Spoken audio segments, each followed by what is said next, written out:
Hi, I told you guys that I was going to come on here and I was going to talk about what happened today. I know that there's probably going to be headlines very soon, and I'm really sad and not very happy with what happened. My son did take a plea bargain. I'm not altogether positive of exactly what it was that he took a plea bargain on because I asked the attorney and he said he was going to send me the paperwork. I was at his motion hearing Wednesday, and yesterday he was talking to my son regarding this plea bargain, and then all of a sudden at 9 a.m. today, there was a hearing about it and a sentencing. I learned about this 9 a.m. hearing last night. There was just an extreme push to get my son to take a plea bargain on this prison case with Melendez. So much of a push that they wanted to hurry up and sentence him before he had any chance to even think, about all of this or talk to anybody else to give him any input. So I want to discuss exactly what I know to be their circumstances with the prison fight that surrounded Ruben Melendez. So, August of last year, we got calls from some inmates or other prisoners that were on the same block as my son, and early on, we didn't know everything, but we got calls from prisoners that said that Austin had been in a fight, that Austin was definitely the victim in the case, that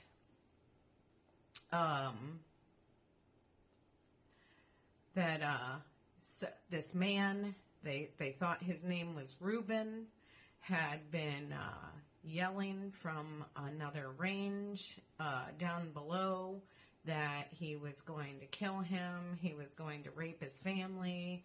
I guess he was pulling his genitals out of his pants and just acting like a lot.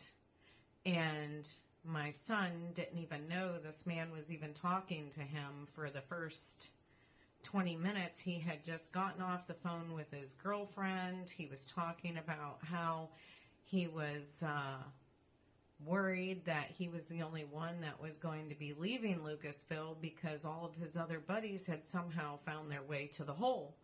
And he had been ticket free for 2.5 years. He was expecting to be transferred in October.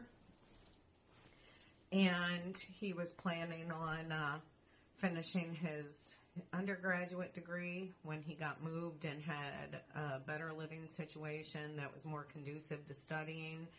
And he was going to train dogs, and this was like the topic of his discussion that day. It was the only phone call he'd had that day, and it was probably about a half hour before this fight started. So none of us had any clue or indication that there was going to be anything transpiring that day. Austin didn't know either. So this man was yelling from the lower range.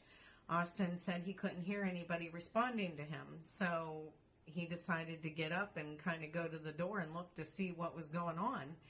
And that's when he realized that the guy was looking directly at him, and he was like yelling all this stuff to him. And so he didn't understand why this man was, was doing this. And so he told him, he said, dude, you don't want to do this. Just lay back down, blah, blah, blah. And the guy just kept going and going. He said that he just kept yelling these obscenities, and there was an officer named Brady Butler that was standing right in between the two ranges. Austin was in the upper range, and this man was in the lower range, diagonally across from him, and this correction officer was standing right between the both of them. The correction officer had his body camera running. Austin said he could see the light on the body camera running. So he's looking at Melendez, and then he's looking at Austin when this whole thing's transpiring. So,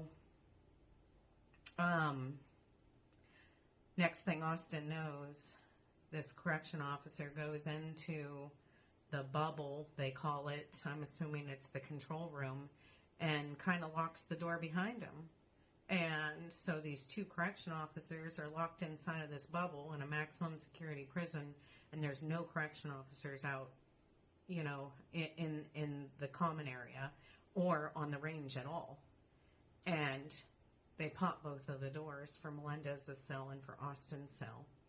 Now, if you were to read the policy and procedure manual for Ohio Department of Rehab and Corrections, you know, making death threats is a serious violation, and threatening to rape somebody or their family is also a serious, you know, offense.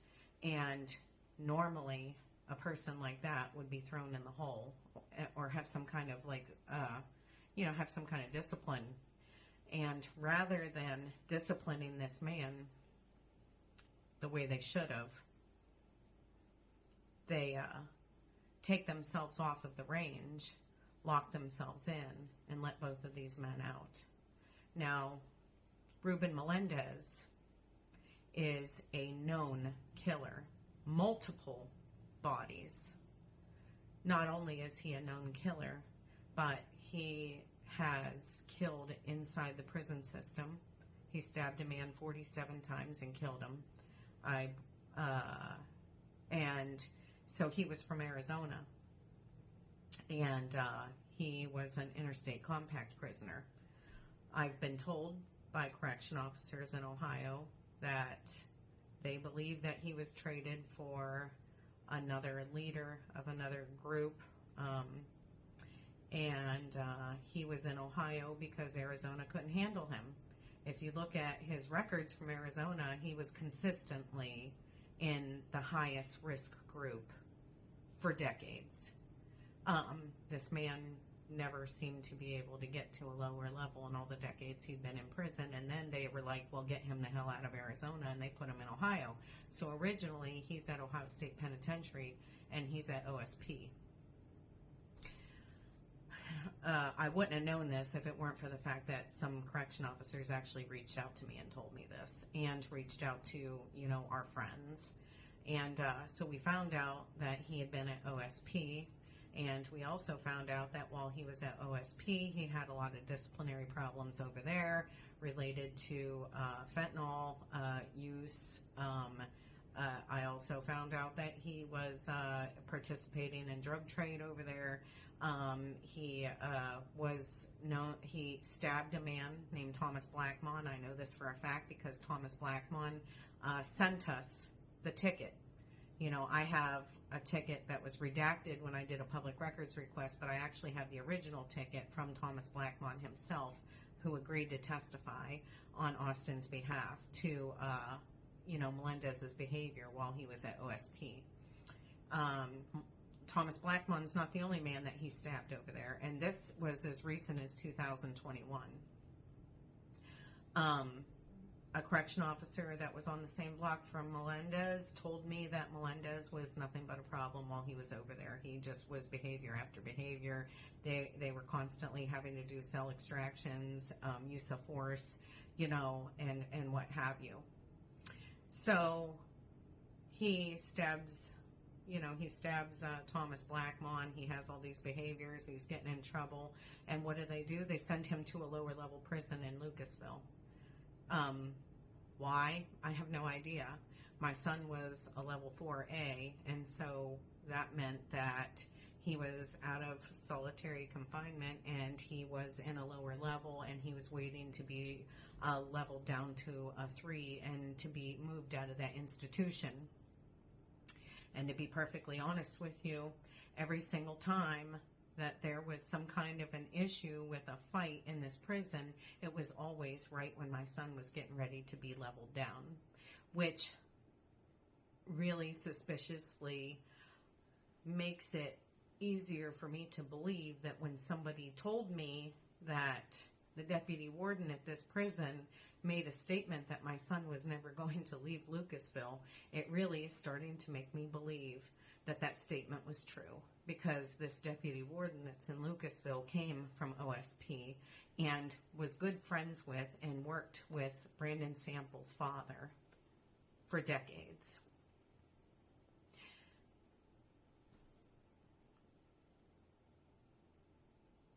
So Ruben Melendez somehow is on this lower level in this 4A with my son and starts threatening him out of nowhere. There was no provocation ahead of time. There was no beef. There was nothing. There was no reason for this fight to even occur. Once those cell doors were popped, Austin said he stayed inside of his cell, and he tried to give this man every opportunity to kind of, back down. And he said once that man left his cell, he had no choice. This man is the top one or two leaders of this MS-13 Mexican mafia group in the United States.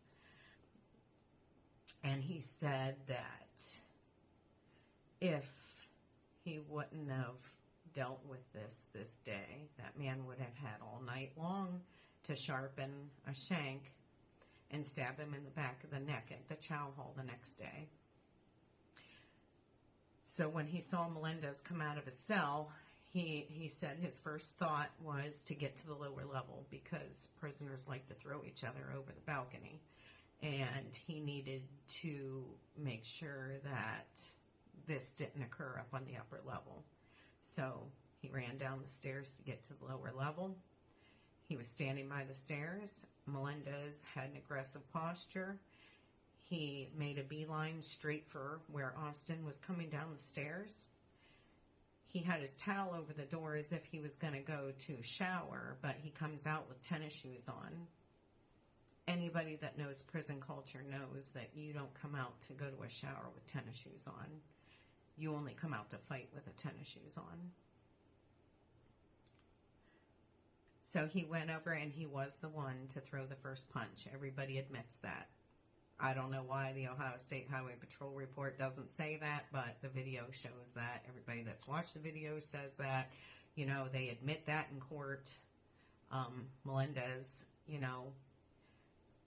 was the aggressor. Melendez was the one who started this. Melendez was the one who walked out of his cell first. Melendez was the one who approached Austin, and Melendez was the one to throw the first punch.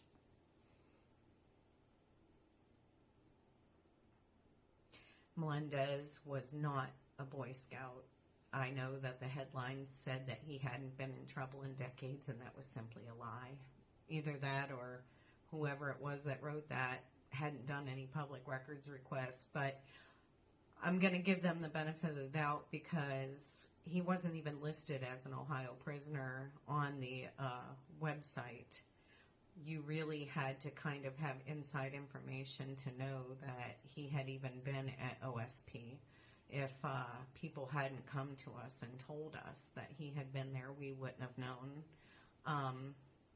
And they probably would have gotten away with whatever, but we found out, and we knew what he had done over there.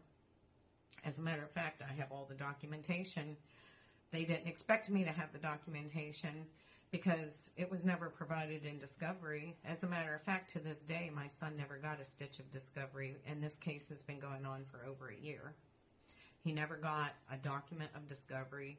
Anything that he got that had anything to do with this case came from me or anybody else that participated in this investigation, but not from any attorneys. As a matter of fact, he had to be arraigned, I don't know, 6 times? I mean, they didn't even serve him with an indictment. I mean, the first time that, or I don't know if it was the third, fourth, fifth time they tried to arraign him, Austin, said, I haven't been served with an indictment. And they're like, yes, you have, blah, blah, blah. And he said, no, I haven't. And he turned around and had a document in his hands and showed them that it was something other than, the indictment. And so then they had to postpone it again. They didn't even allow him to have access to an attorney to talk. It was over a month, maybe even over 2 months before he ever got to speak to his attorney. He was locked in a slammer cell for 30 days.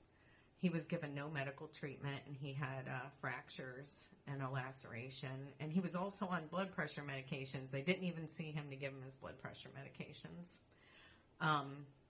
He wrote a grievance about it, and the head nurse admitted that no nurses had signed the logs for 30 straight days while he was in that slammer cell. So he was prevented from being able to ask for any type of medical treatment, because he would ask the correction officers and they said, oh, you got to ask medical. And of course, medical never came back there.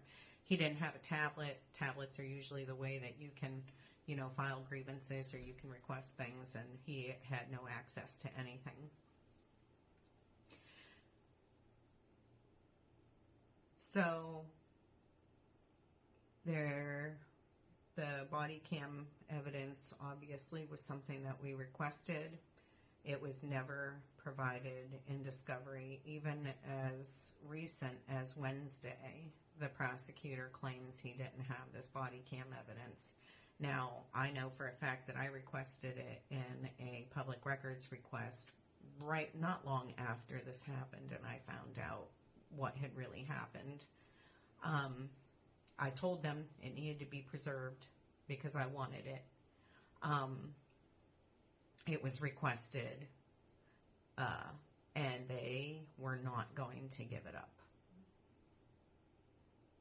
Now, if that body cam evidence was not going to prove what we're saying, I would think that it would be no big deal for them to give it up. But they didn't want to give it up. But it doesn't even take the body cam evidence for anybody to watch the video of that fight and see that there wasn't a single CO on that range.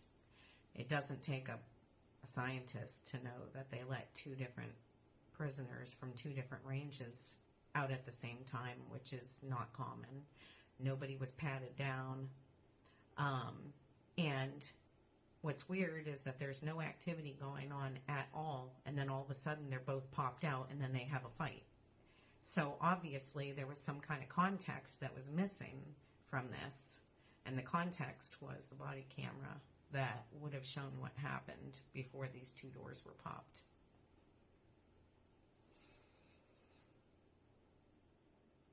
I found out that my son took a plea bargain this morning, and I found out that he was sentenced immediately afterwards, and I was like, wow, that was really fast. I also found out that in the closing arguments, the prosecutor admitted that there was an element of self-defense in this. I thought in Ohio, self-defense was a defense. Did they expect my son to stand there and let this man kill him? Why did they let this kid out with this man who has stabbed and killed all these people?